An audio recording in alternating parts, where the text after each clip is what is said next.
Hey, friends, welcome to another episode of Big Tank Talk.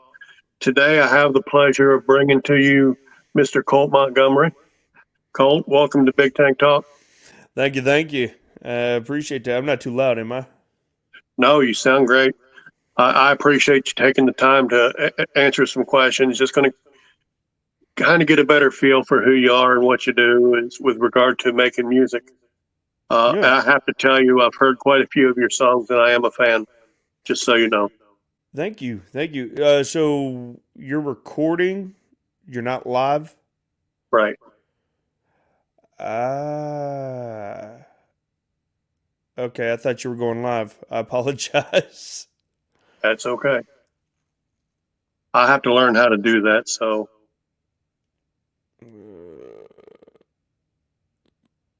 Hold on. Sorry.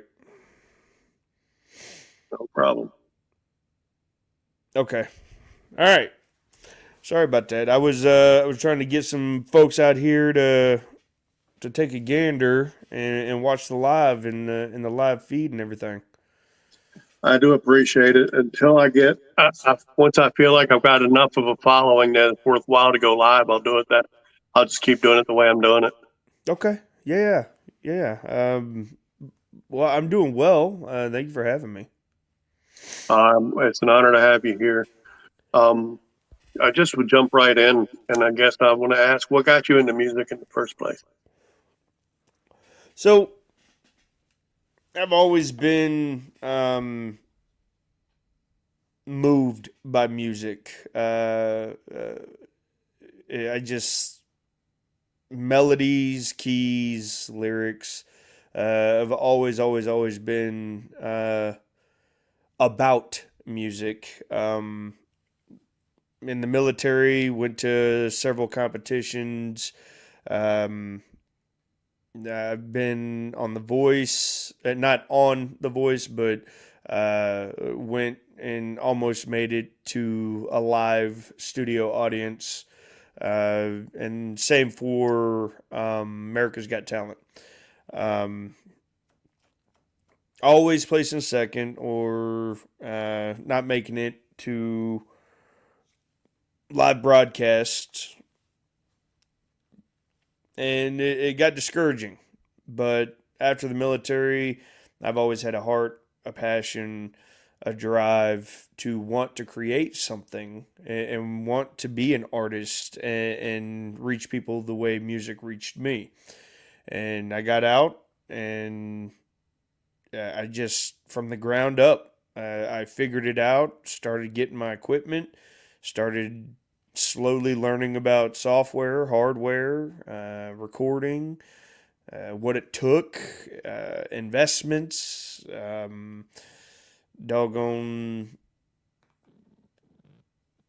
just about everything you could think of. And I finally made the jump, and my wife and I agreed one day while I was working a typical 9 to 5 as a corrections officer.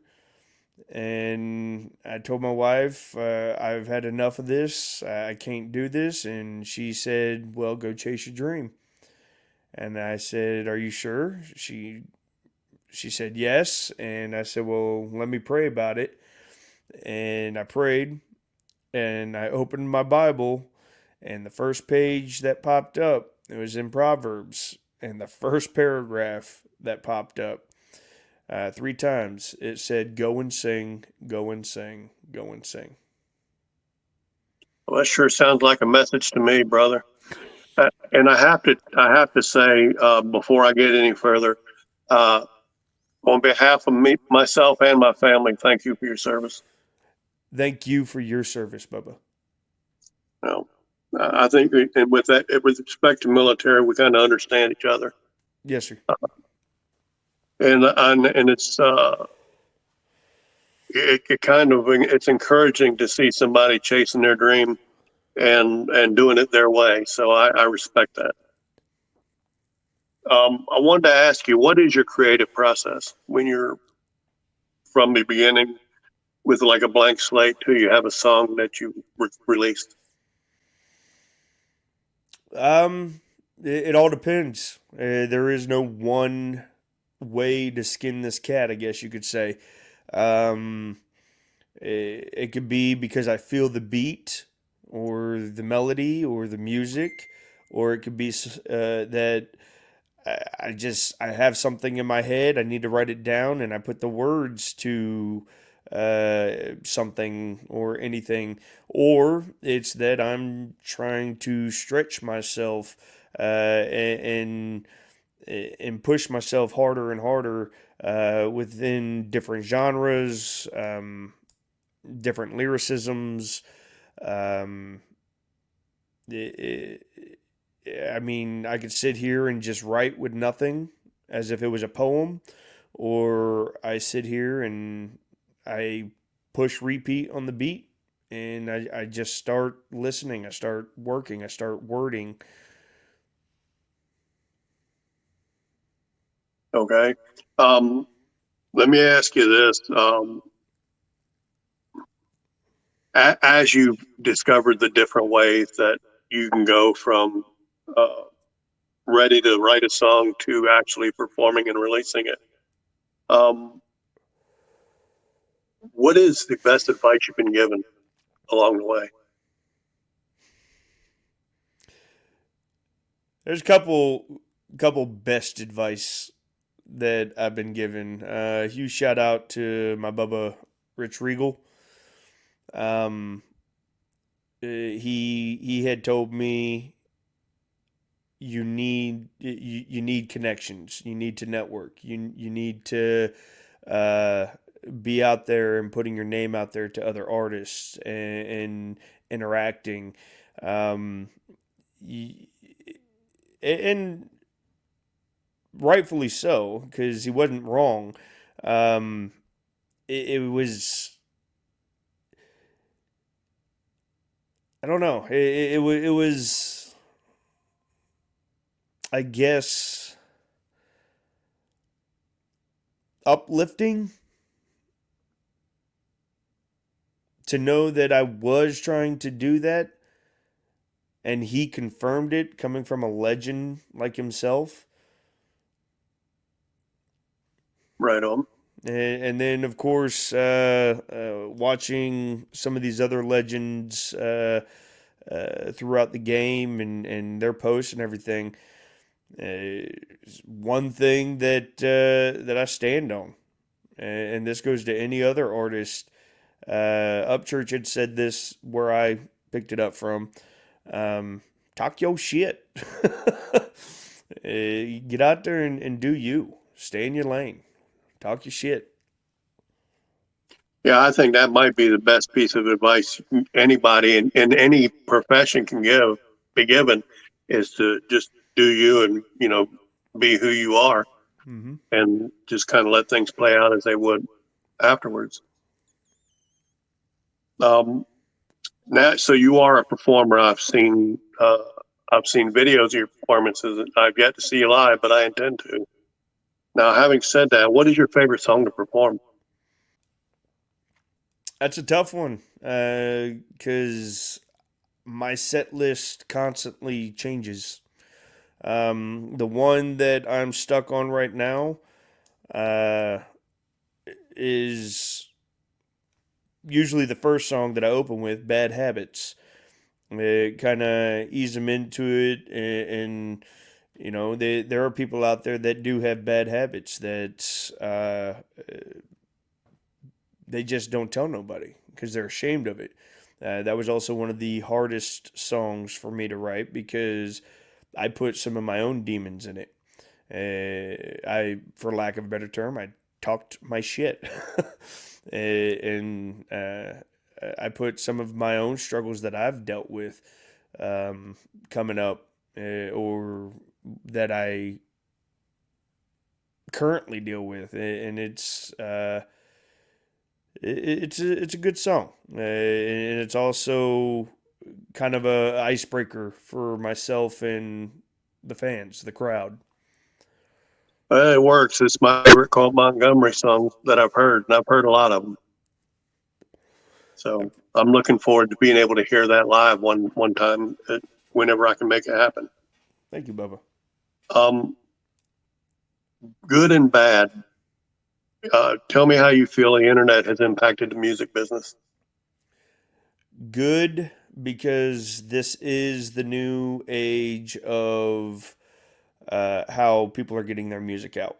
It's easier to spread your music out across all platforms in different states and different countries. Um, it is the way. Instead of sitting in a gas station parking lot somewhere, handing out your, um, forgive me, getting a call. Good night, stop.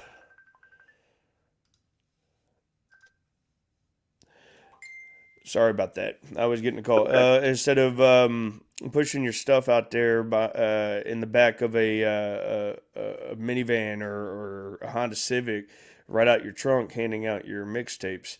The digital age has definitely allowed that to be easier, allowed that to be better. Um, I can't say that I've had to struggle like some of the OGs that has paved the way for folks like me and folks like today's goats and legends. But the having known that they were out there beating the streets, putting their stuff out there, I have so much appreciation for the ease that boom, it's out to the world. Now, what I dislike about it is that there is a lot of fake within the social media. People don't know how to be themselves. They've got to put on a different persona, a different attitude, a different character. But behind closed doors or when you meet them in person, they're not the same. The energy's depleted, or they're not as approachable as they may have seen on social media. It's yeah, a lot of people a lot of people tend to fall into this social media is real life. Yeah, I understand that, but it's definitely not real life. People need to wake up to that fact. Yeah. So let me ask you just a pair of questions that kind of go hand in hand. First one, um, and it's something that may be something you can relate to, but that would be if you could choose anyone in the business to open for as a performer, who would you choose to open for? Up church. That was easy. Hands down. He is my number one inspiration why I even dumped everything into this. It would go Up Church, Calhoun, Jelly Roll for top three. I like all three of them, so I definitely respect your answer. The other question that kind of goes hand in hand with it: if you could choose to collaborate with anyone in the business, who would it be? Those three. Yeah, Uh, that's why I usually ask those together because quite often the answers are pretty much the same. Um, I don't, have you done? I don't. What? Where are you at with regard to touring? Are you just now starting to tour, or have you done a little bit of that before? I've not touring, but I've been all up and down the East Coast, north, south. Uh, I what I'm sitting probably 20, 30 shows that I've done just this year. But next year, starting January 6th, I will be a part of Gray Matter's Alienated Tour, which is actually going to be taking us all up and down the East Coast as a group. And that's going to have Dixie Tricks, Rob D, Capable, myself, Gray Matter, Sweets on the Beat, Direct Music. If I didn't say his name already. But that's going to be taking us in different cities and towns that I've never been in.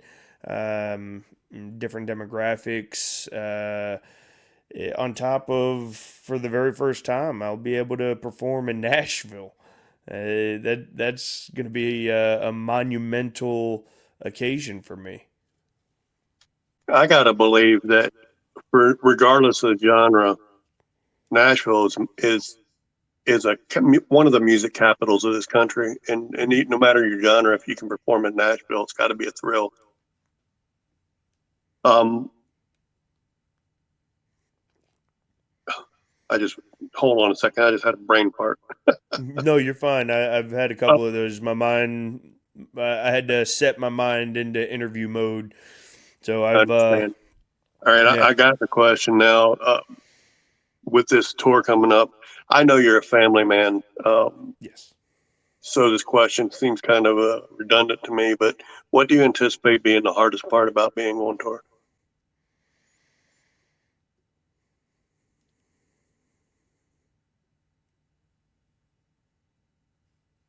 I can't say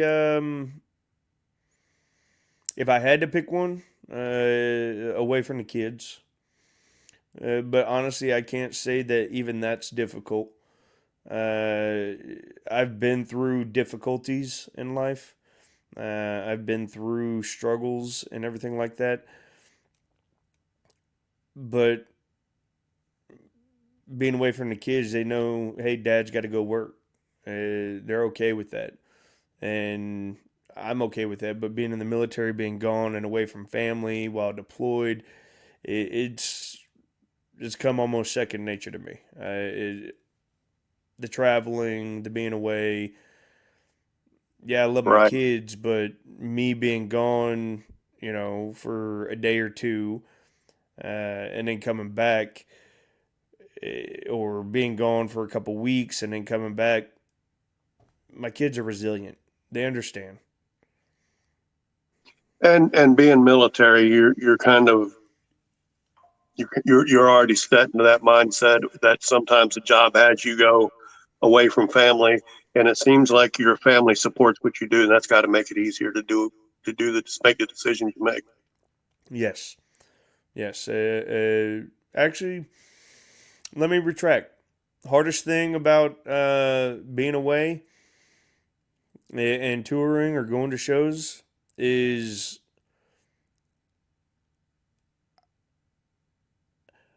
I don't have I don't have a team. And what I mean by that is I don't have someone handling the logistics uh, all the time. If it usually my wife will, or I'll have a merch handler or something like that.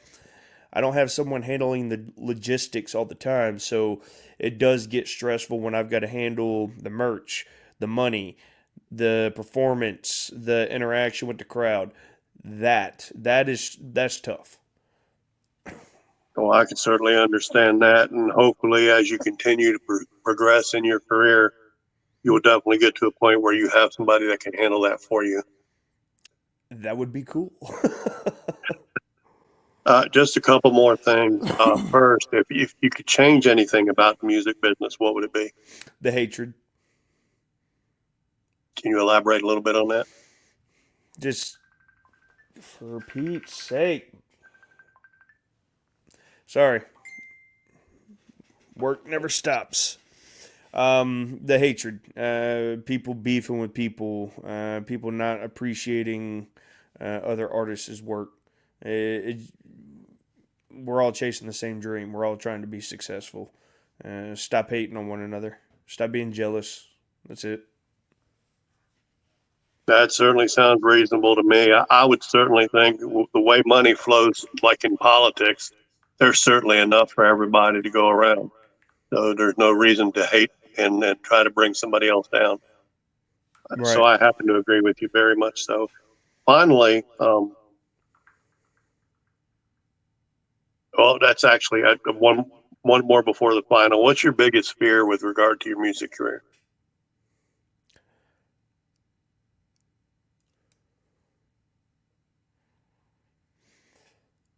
Not succeeding.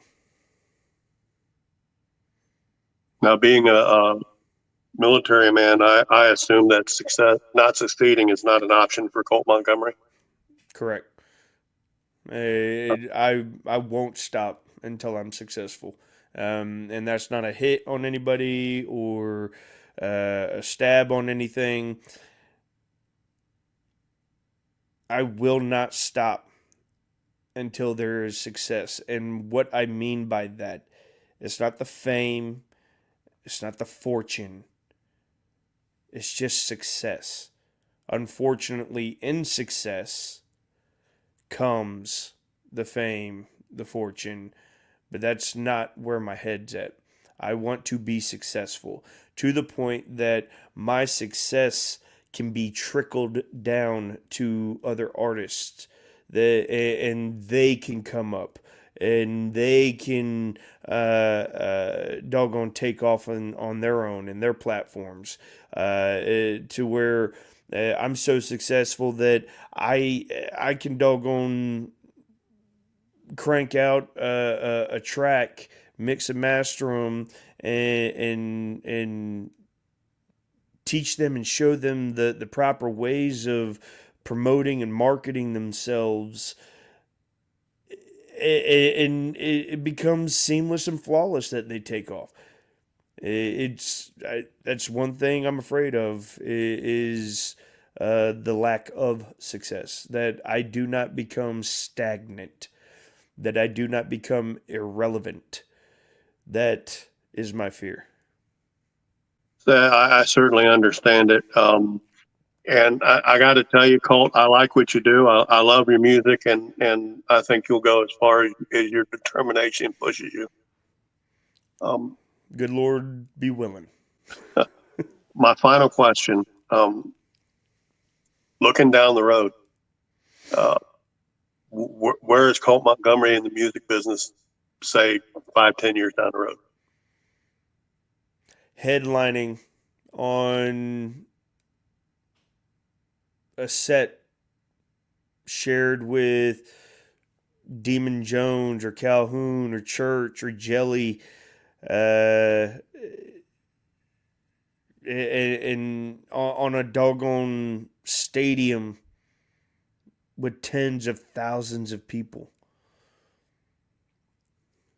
To Certainly include worth. to include having my studio actually outsourced and not outsourced, but put in a commercialized building with better equipment and getting that rolling, having a record label, an actual recognized record label, and not just a team. Montgomery Music. Um, it, yeah, I see big things. Well, I can see that for you too, and I'm certainly hoping that you make all the success you want. Something I've started doing recently with interviews that I haven't done before is when I do at the end of my interview, I'm giving my guest an opportunity to shout out whether it's music they produced that they've released or they want to shout out an individual how you want to who you want to shout out is up to you. But I'm giving you the platform to shout out now. My shout out is to Montgomery Music, obviously. Dixie, Sweets, Jesse, um, Direct Music, Trulio, Crackerjack. My shout out is to myself because I do beat myself up to the point that I don't realize that I am doing the best I can and I am making moves. And then my next shout out is to every daggum independent artist that is trying to make moves. Don't don't stop. Don't stop. You're worth it. You're capable. You're worthy. And if you just keep at it, moves will be made. Colt, I sure appreciate you taking some time to sit with me and answer a few questions. It's been a pleasure talking to you. Thank you, Bubba. It's been a pleasure to be here. Thank you for having me. Anytime, my friends. You've been privy to a conversation with between myself and Colt Montgomery. If you feel like I missed questions I should have asked him, or you're happy with what you saw in the interview, please, when you view the interview, make a comment, press that like button, and by all means, subscribe because we're going to have great stuff coming in the future. Colt, you have a wonderful day, brother, and I appreciate you. You as well, Bubba. Thanks.